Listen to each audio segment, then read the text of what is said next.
begging them, don't sit on my leg because now you're hurting me and my back. So it was becoming, as we were going, they were becoming more and more rough. So after a while I decided to keep a bit quiet, and I started feeling that we are going on a highway. The reason I say I know it was a highway, the bumps, there are those small bumps, and then afterwards there's a larger bump. So I said, this is a highway, this is some place that is not within the city. So I was telling them, where are you taking me?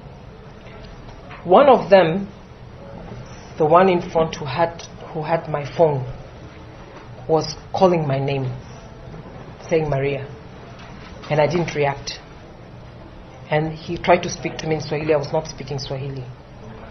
So I kept asking them, why did you take me? Then they said, can you confirm your name? But I didn't give them my name. So I said, but if you abducted me, you need to know who I am. Why did you abduct me if you don't know my name? And that's when the guy was again tightening and saying, now, give me your name. And I said, but you're torturing me for nothing. You took me. You need to know who I am.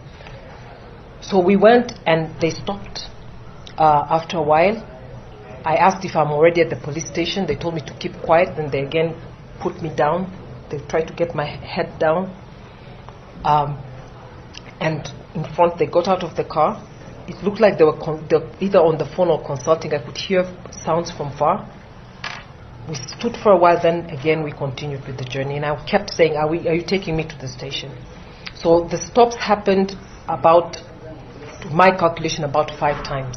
But I was getting confused with the time as it was going. About 5 times, they stopped, and one was getting out. Toward the end, both the driver and the front passenger got out. They then also again told me to keep my head down, to keep quiet. Then the person from one side, and I don't know who it was, came to talk to the person who was holding me, whispered. I couldn't hear what they were whispering, and he covered my head with a jacket. So they were discussing something. And after that, I remember that we were going more, and eventually what they were saying was that they're going to release me, but I must not look back. I cannot look at the car once they remove it, and I have to wait until I hear the car disappear. I didn't know what time it was. When I stepped out of the vehicle, I had to wait until at the door until they took it off. It was very tight. They took it off, and I didn't turn. I was very scared. What was for me very evident was they gave me the bag, the huge bag that I had, which had my salon things like my hair stuff and whatever. And I was very scared. I was clutching it. But in the struggle, I also managed to get my small wallet, which had my ID. And I was so keen to keep my ID.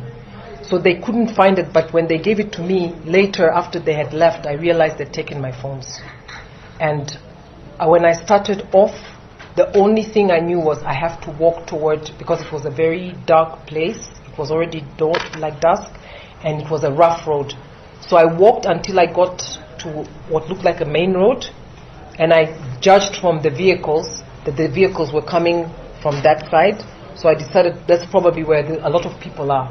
So I started walking. So I walked for a while. It was getting very dark. There was no pavement. It was just beaten path. When I reached to a certain point, I saw some vehicles. I ran up. I asked one of them if it's an Uber. They said that they have a passenger.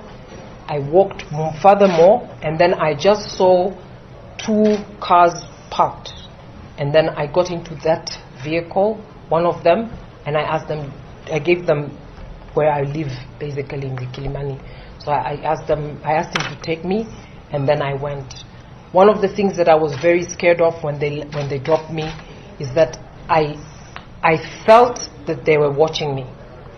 So I couldn't prove it, but I felt like they let me go, but they were watching what I would do, because one of the things they said is, do not talk to anyone, but go home. And what for me was good was in that small wallet that I had Kenya shillings. it was 2,050 Kenya shillings that I had. So when I got into the Uber, I didn't have a phone. I just asked the Uber driver, how much should I give you? He said, give me 1,000. So I didn't have anything to say. I just gave him the 1,000. I got there. By then, nobody was at home. So I didn't have my phones. I managed to open my laptop. And on my laptop, I was able to make a phone call, first to my husband and then to some of the other people that I tried to reach. And then that is when Amnesty and everybody else came. And of course, then they started the arrangement for everything. I have not been able to access social media in the sense that the first thing I did was to remove all my devices that were logged into Twitter and to some of the platforms. I am sure that the abduction, part of the abduction was to get access to my devices and to get access to the activities that I do online, which include, of course, sometimes doing whistleblowing, but also doing a lot around abductions in Tanzania. So that is the first thing that I really felt that they really wanted. The other thing that I really felt was that, and I even actually commented to them, although they didn't answer, is they were taking me outside Nairobi, but they were taking me across the border. And I told them, and they asked me, why are you scared to go across the border? And they say, so you know you've done something wrong. I said, I've not done anything wrong. Then they asked me, then why are you scared to go? Why do you think that you will have trouble? I told them, it's because I'm a loudmouth. That's what I told them. So they were evading questions, but my conviction is that at least one person was constantly speaking to me in Swahili. So for me, that was one indication. The other indication was my devices was of very keen interest for that one individual to gain access to. So my conclusion at the end of the day is that this incident is straightforward an incident that is targeting what I do for Tanzania. And definitely I feel that this could not have been the way it turned out without public pressure.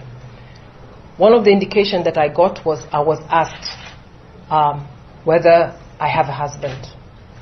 So I immediately knew that there was something that relating to my husband that they suddenly are interested.